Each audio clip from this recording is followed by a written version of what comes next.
إن الحمد لله نحمده تعالى ونستعينه ونستغفره ونعوذ بالله من شرور أنفسنا ومن سيئات أعمالنا من يهده الله فلا مضل له ومن يضلل فلا هادي له وأشهد أن لا إله إلا الله وحده لا شريك له وأشهد أن محمدًا عبده ورسوله صلى الله عليه وعلى آله وصحبه أجمعين أما بعد يا أيها الذين آمنوا اتقوا الله حق تقاته ولا تموتن إلا وأنتم مسلمون.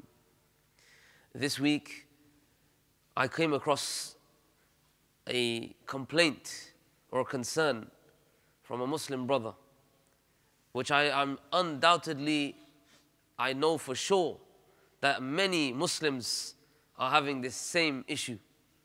And this is because of the lack of our ilm of Allah, our knowledge of Allah, or because we don't seek the knowledge of At-Tawheed, and we have reduced the importance of At-Tawheed. And that issue is that when we've seen what we have seen in the world today, specifically what is happening in Gaza, and we saw, all of us saw those images of a young man burning in flames, and we spoke about this and how it reminds us of Surah Al-Buruj, those people that were thrown into the fire. And we saw children. Only last night we saw in the tents of Jabalia in Gaza, maybe over 300 and still counting, killed in one airstrike. Houses after houses bombed. So what was the issue that this brother had? He said, how can we have belief in the mercy of Allah when we see such things? And he was almost embarrassed to speak about this because he is, of course, a Muslim. And he knows that he shouldn't have such thoughts of Allah Jalla wa Ala. But here lies the issue. In him feeling that embarrassment, why is he feeling that embarrassment? Because naturally, he knows that he should submit himself to Allah Jalla wa Ala. He knows that Allah is the one. لا يسأل عما يفعل وهم يسألون. Allah is not questioned. Allah is not to be questioned about that which He does. Rather, we are the ones who are questioned. We are the ones who are held to account. If you truly believe that you are a slave to Allah, and that Allah is your master, your creator, your sustainer, you would not dare to question the authority of Allah Jalla wa Ala. And yes, although there are people who are such as non-Muslims, or those people who have weak iman, then it's important that we speak with them in a certain manner. But today I want to primarily talk to those who are believers, who believe that Allah is the greatest, who believe in the Tawheed of Allah, who believe in making ta'zeem of Allah. That how dare you even think that how can Allah do this? Such a question should not go past the mind of the believer. And as we know in the same surah where Allah talks about what happened to Ashab al-Ukhdud, those people who built the pits and threw the believers in the fire pit. And after Allah has explained that those people who tortured the believing men and the believing women, then Allah will give them the fire of Jahannam. And specifically Allah said here that they will be burnt as they burnt the believers in this world. And Allah said that the fawz al-kabir, that the greatest win was for those who believe and did good deeds. For them is Jannah. For them, they have earned their Jannah with Allah. But what does Allah say towards the end? And this is what we have forgotten. فَعَالٌ لِمَا يُرِيدُ. That Allah does as He wishes. Allah does as He pleases. And nobody can question as to why Allah does things in a certain manner. But all we can say is that Allah is more merciful than us towards the people of Gaza. Allah is more merciful than us than how the mother is to the child. How then could you doubt the mercy of Allah if you believe this with yaqeen? And that is why Allah has told us in the Quran many times, as Allah says, أَحَسِبَ النَّاسُ أَن يُتْرَكُوا أَن يَقُولُوا آمَنَّا وَهُمْ لَا يُفْتَنُونَ. That do the people think that they will be left to say that we believe and they will not be tested? We know that Allah has a greater plan that is far beyond our comprehension. And so when we see such difficulty and hardship and evil and suffering, then we know for certainly that this is part of the plan of Allah Jalla wa Ala. And this is, whether we understand it or not, it is better for humanity, it is better for all of us as believers. And there are, of course, the many ayat that talk about how this is a means of takfir as-sayyi'at. Allah purifies the believers through this manner. And as a result of this, they enter into Jannah. Wallahi al-azim. Look at the surah that we read every Friday morning. Look at the description of Al-Jannah. And who was it for? It was for those people who feared that day. And those people who acted for that day. And look at the descriptions that Allah gives for those people. And what does Allah say after giving those detailed descriptions?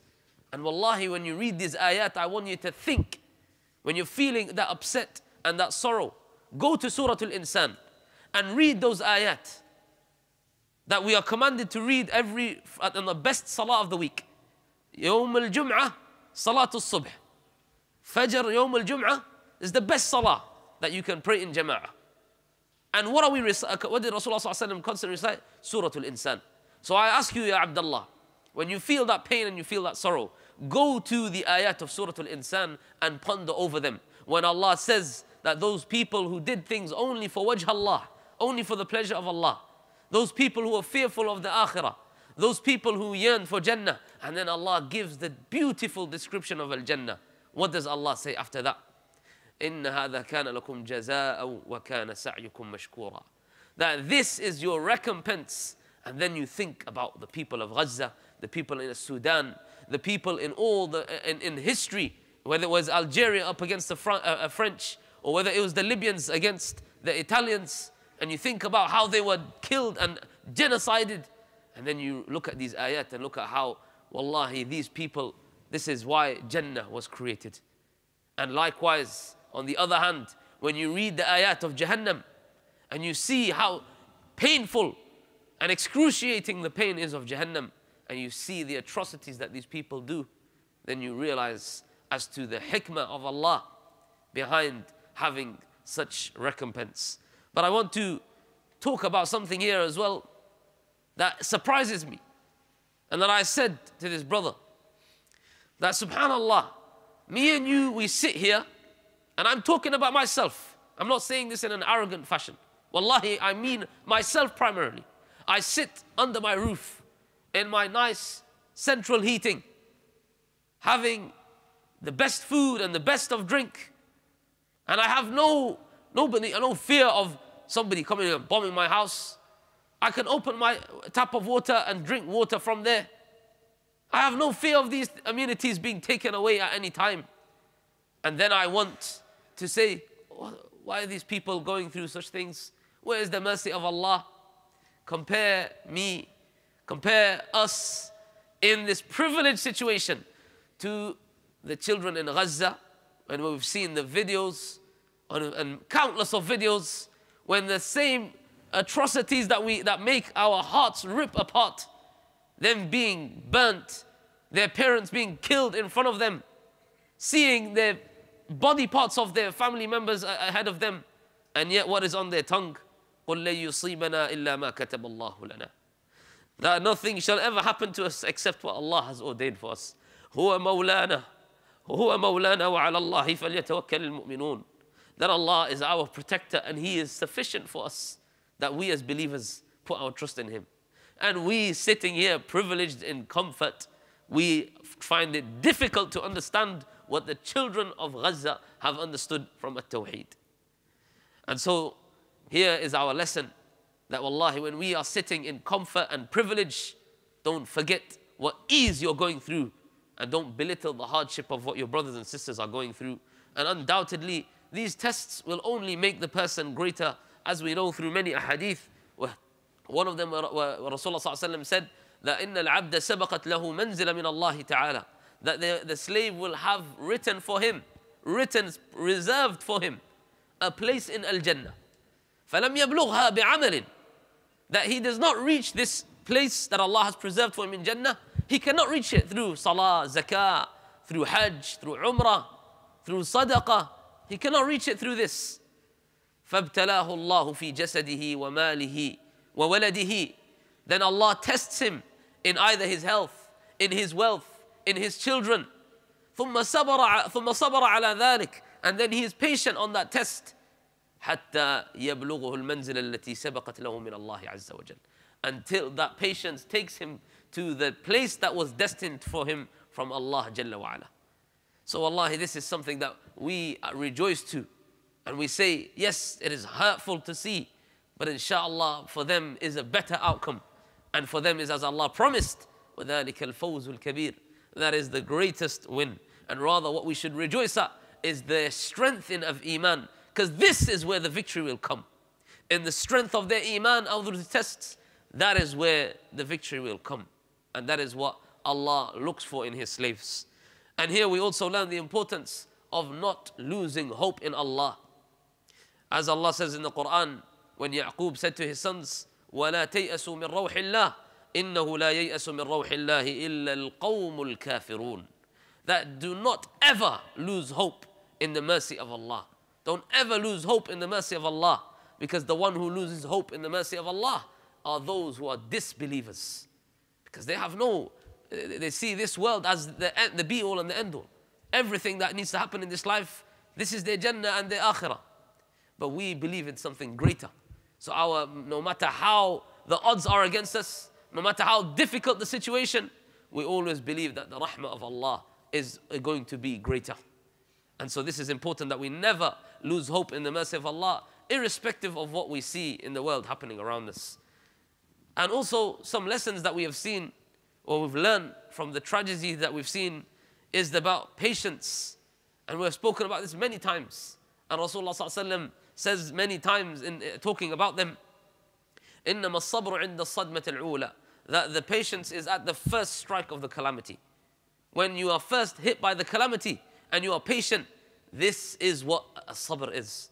Not when you lament and you cry and you start saying, well, why is this happening and why is that happening? Or you start to shout out and you start to scream. Yes, when you cry and shed tears, this is from rahmah. But if you say all these things, especially in our age, before in Jahiliyyah, they would rip their clothes and they would strike their cheeks.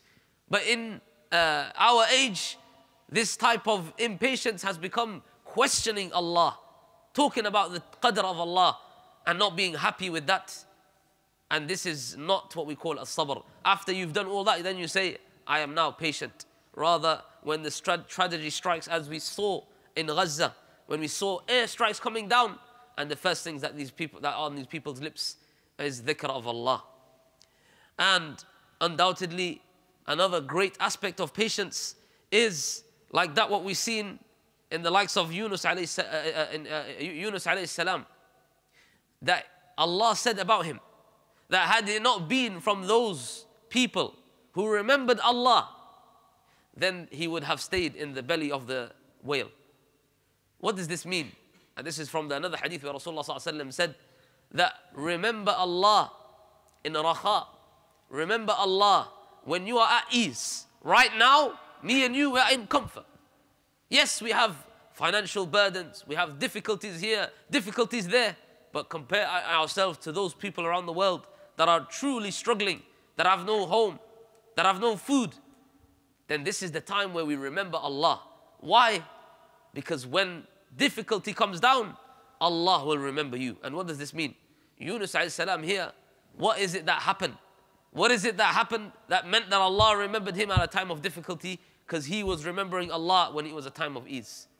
It was Allah giving him the tawfiq to turn to him in that difficult time. That's what it means by Allah remembering you. Because not many people can do that. That's why Yunus alayhi salam, he was guided to say, La ilaha illa anta subhanak inni kuntu min al-zalimin. That there is none worthy of worship except for you, O Allah, and I am the one who is the wrongdoer. I am the one who has done wrong. Meaning, O Allah, you are free from all imperfections. I am the one who is imperfect. And how was he able to say such a statement? Because when he was in a time of ease, he remembered Allah, and so Allah remembered him at the time of difficulty. And I have no doubt that the believers in Gaza, or the believers in Sudan, or Yemen, or anywhere in the world where they're struggling today, when the calamity hit them, whether it be the enemy attacking them, whether it be an earthquake or floods, that they were only able to remember Allah at that time because when their life was in ease and comfort, they were remembering Allah. They were praying their salah. They were giving the zakah. They were dealing with the people in the right way. And so undoubtedly Allah gave them that favor upon others who He did not give to other people, because they remembered Allah when the times were hard. They didn't turn to Allah only when the times become difficult like we do. Rather, all their time of ease, they remembered Allah. And so Allah remembers them in the time of difficulty. And undoubtedly, this is only for the believer. Rasulullah ﷺ said in the famous hadith, عَجَبًا لِأَمْرِ الْمُؤْمِنِ إِنَّ أَمْرَهُ كُلَّهُ خَيْرٌ وَلَيْسَ ذَلِكَ لِأَحَدٍ إِلَّا لِلْمُؤْمِنِ. That how amazing and wondrous are the affairs of the believers. Everything that happens to him is good for him. Bad happens to him, good happens to him, pain happens to him, pleasure happens for him. He is seeing this as good for him only. And Nabi ﷺ said this is only for the believer. Meaning the disbeliever does not have this privilege, does not have this favor. إِنْ أَصَابَتْهُ سَرَّاء شَكَرْ فَكَانَ خَيْرًا لَهُ. If good happens to him, then he thanks Allah and this is good for him. وَإِنْ أَصَابَتْهُ ضَرَّاء صَبَرْ فَكَانَ خَيْرًا لَهُ. And if bad happens to him, then he is patient and that is also good for him. And wallahi, this is not possible to happen for the disbeliever. And we see this with ourselves in Gaza. When you saw children being killed or losing their parents or being orphaned, and that only increases that child in Iman. That only makes that child want to become more in his resistance, in his resolve, and in his belief in Allah. When he saw these tragedies happen. And in juxtaposition, you have those Zionist shayateen of the soldiers that were butchering and massacring on the accounts of their own tongues, saying that they were taking bulldozers and driving over the bodies of even children until they saw blood splatter and their organs spill out. I'm sorry to be graphic, but this was the reality. And this is not the first time that it happened in Gaza. It happened in Libya, when the Italians would get their tanks and order them to run over those people, the believers in Libya, who stood against them with hunting rifles. And look here, my point here is that it only increased them in resolve for the believers. But as for the disbelievers, what happened to them? Look at now, they're saying that there's an increase and a rise with these Zionist soldiers when they come back from doing their reserve, when doing their time. They're doing their time of murdering and butchering innocent people. You think they can live with that? They're complaining that they can't even eat meat anymore. Forget about sleeping. Can't even eat anymore. And they resort to self-harm and suicide. And undoubtedly, this is from the adhab of Allah upon them in this dunya before the akhirah. And the other lessons that we learn from here is the lessons of strength in Iman and the importance of al-Iman billah. When we look, كم من فئة قليلة غلبت فئة كثيرة بإذن الله والله مع الصابرين.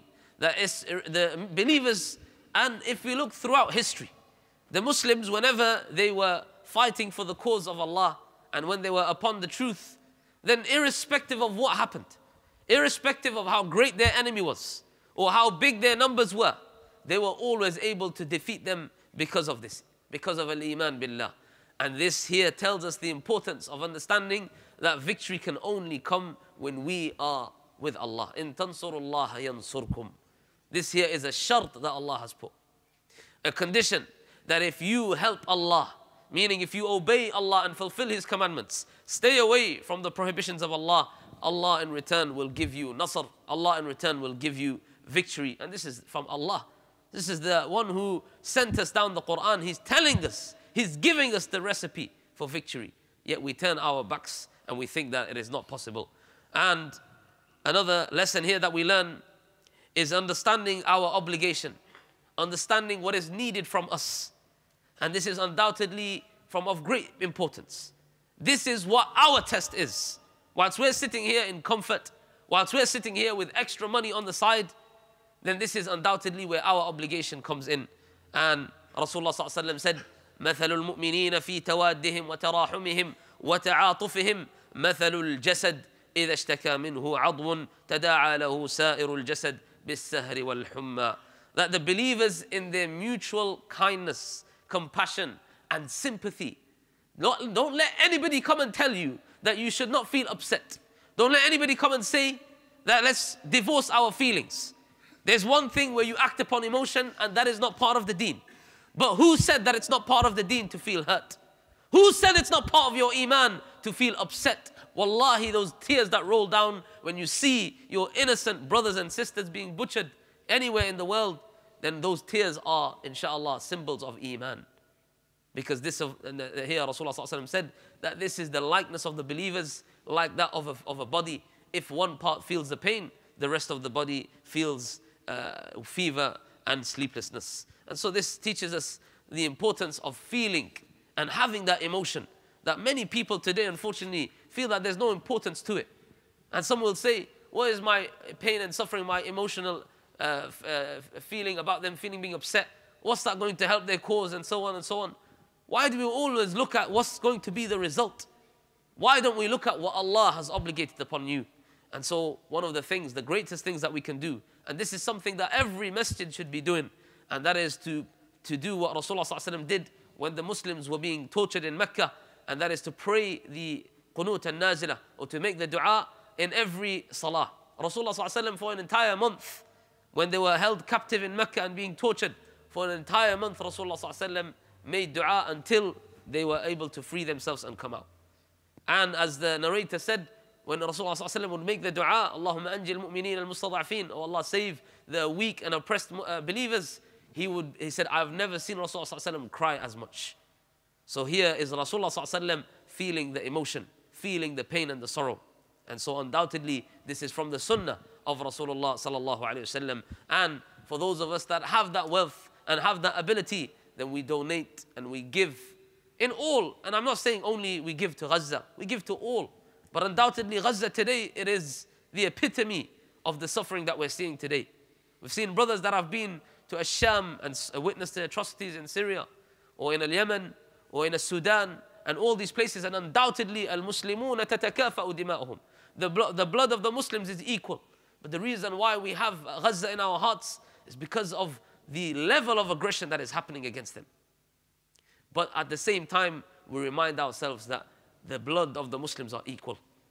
And we treat the Muslim that is being oppressed in Sudan the same way as we have the love for the Muslim that is being oppressed in Gaza. And Rasulullah ﷺ said, "Man nafasa an mu'minin kurbatan min kurabi dunya, nafasa Allahu anhu kurbatan min kurabi yawmil qiyamah."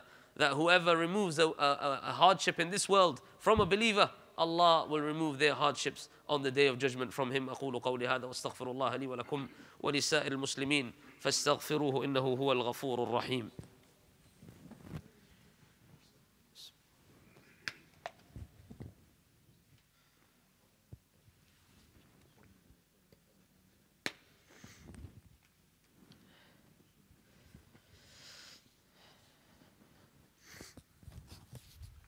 الحمد لله وحده والصلاة والسلام على من لا نبي بعده.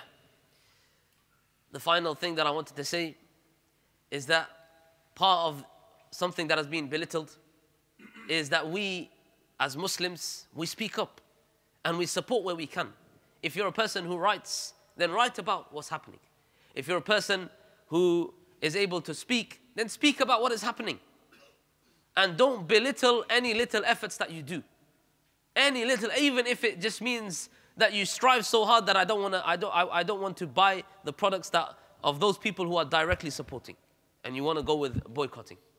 Don't listen to those people that are telling you it doesn't make a difference what you're doing.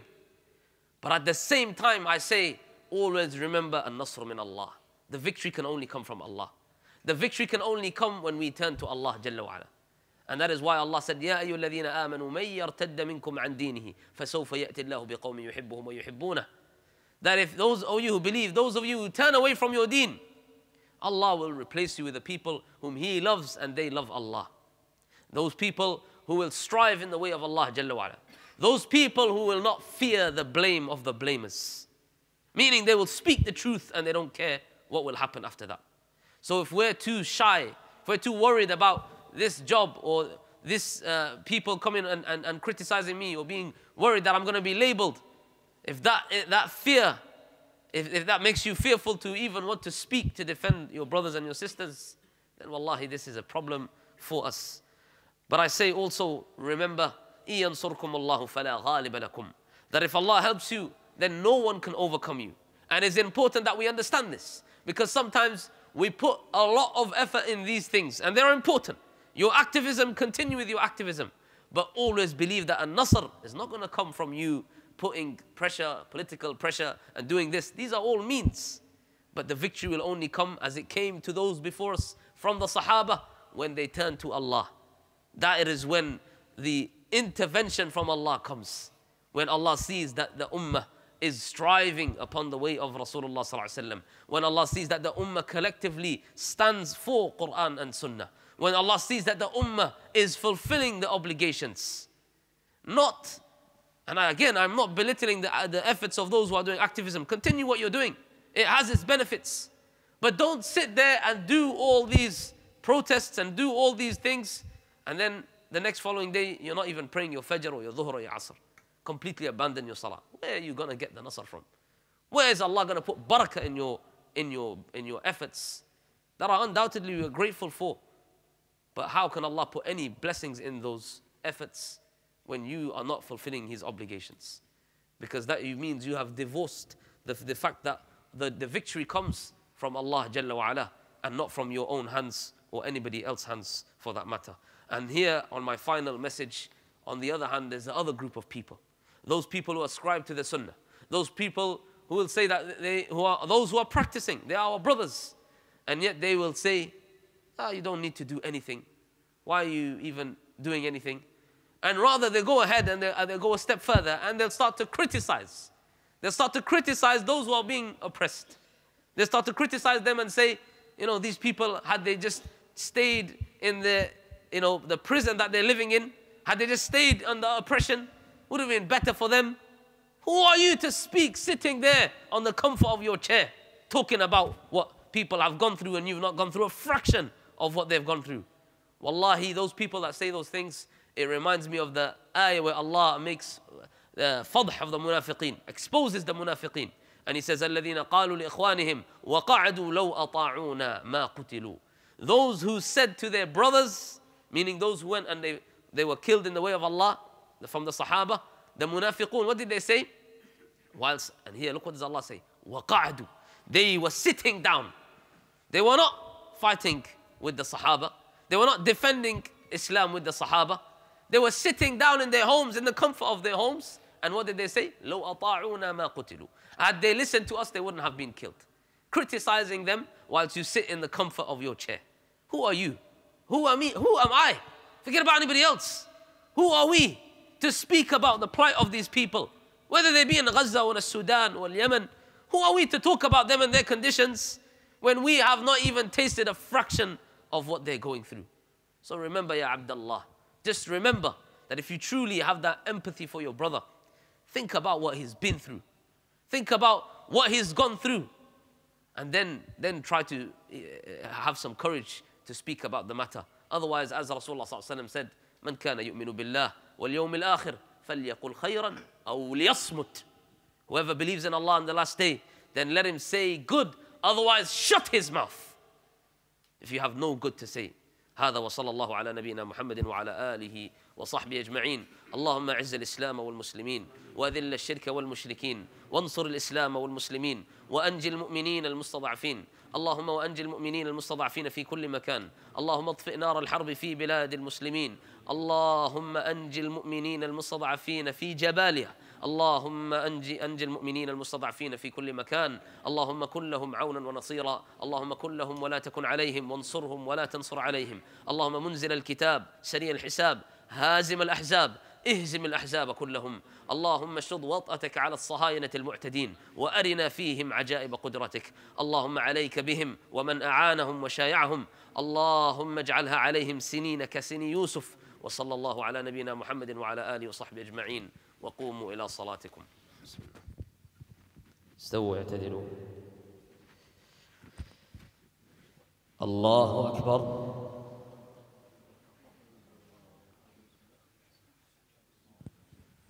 بسم الله الرحمن الرحيم.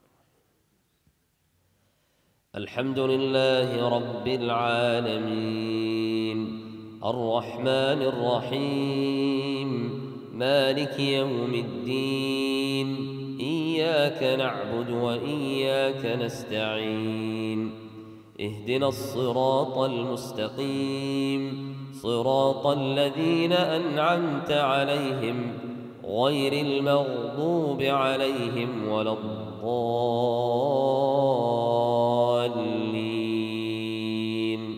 آمين.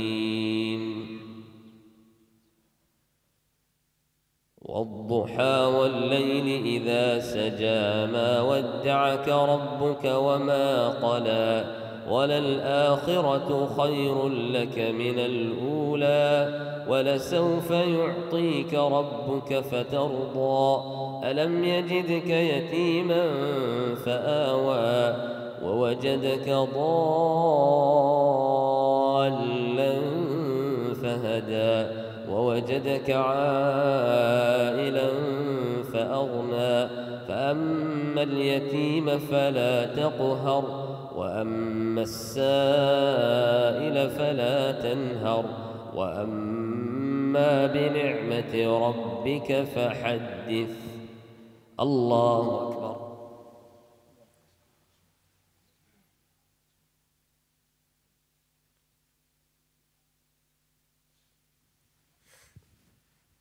سمع الله لمن حمده. الله أكبر.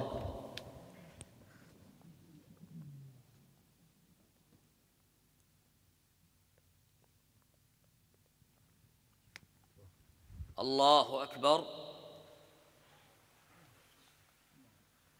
الله أكبر.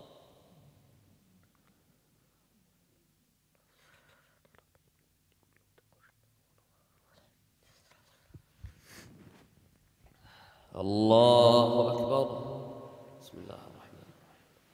الحمد لله رب العالمين الرحمن الرحيم مالك يوم الدين إياك نعبد وإياك نستعين اهدنا الصراط المستقيم صراط الذين أنعمت عليهم غير المغضوب عليهم ولا الضالين آمين. ألم نشرح لك صدرك ووضعنا عنك وزرك الذي أنقض ظهرك ورفعنا لك ذكرك فإن مع العسر يسرا إن مع العسر يسرا فإذا فرغت فانصب وإلى ربك فارغب. الله أكبر.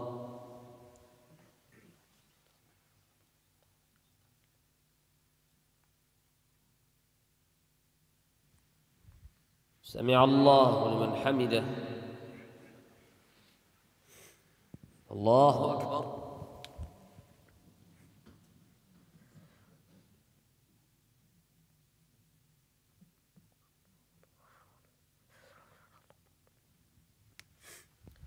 الله أكبر. الله أكبر.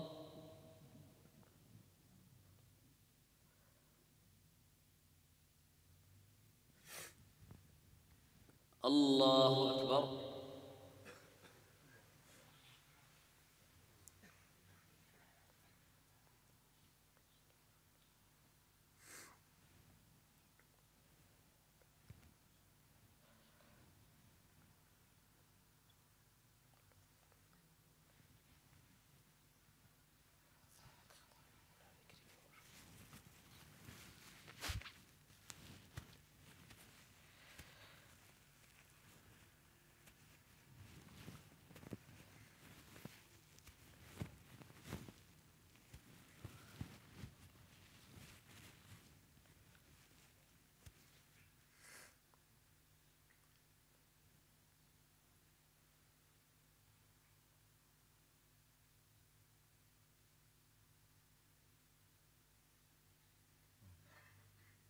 السلام عليكم ورحمة الله. السلام عليكم ورحمة الله.